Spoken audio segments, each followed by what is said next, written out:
When it comes to your dog and your Christmas tree, there are a few things that you can do to ensure that they live harmoniously side by side during the festive season. If you get a real tree, do be aware that real trees will secrete oils that can be potentially harmful to your dog. And also the needles dropping might cause them injury if they stand on them with their paws, but also if they eat them, it could cause stomach upset or potentially a blockage.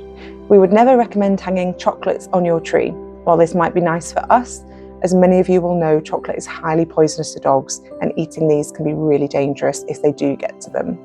Even though it might be a tradition, putting presents under the tree could be a great game for your dog to go and sniff out what's underneath there, especially if it's presents for them. So consider piling the presents up somewhere else. If you have lights on your tree and they're connected to the mains, so there's a wire from the socket to the tree, perhaps cover this over with something like a cardboard tube so it's not going to be as interesting for your dog to try and play with, or consider using battery-powered lights to minimise the amount of wiring. Always unplug your lights when you're not around. We always recommend supervising your dog around your tree. Christmas can be a really nice time to get together with friends and family, and you might be hosting this year and having people around at your house. If you do and you have a dog, make sure that you identify somewhere that's going to be their safe place.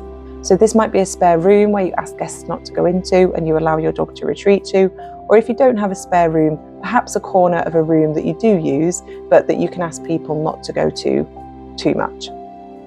If your dog does feel overwhelmed, they know that this is their safe place they can retreat to get some peace and quiet. You can do things like pop their bed there, a water bowl there, and some toys. So if they do go there, it's a safe little hangout for them to get away from all of the hubbub.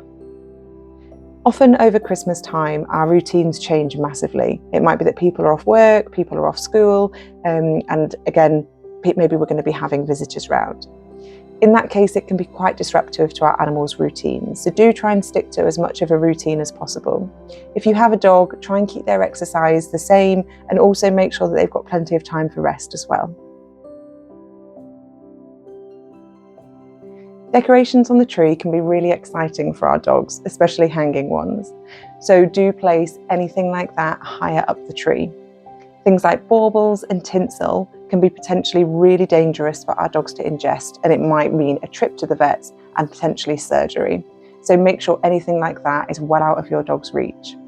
In terms of other ornaments that you might place around the house, like little trinkets or Santas, make sure again they're somewhere where your dog can't get to them. As a novel object, they might be quite interested to explore them, but they're not appropriate for our dogs to have.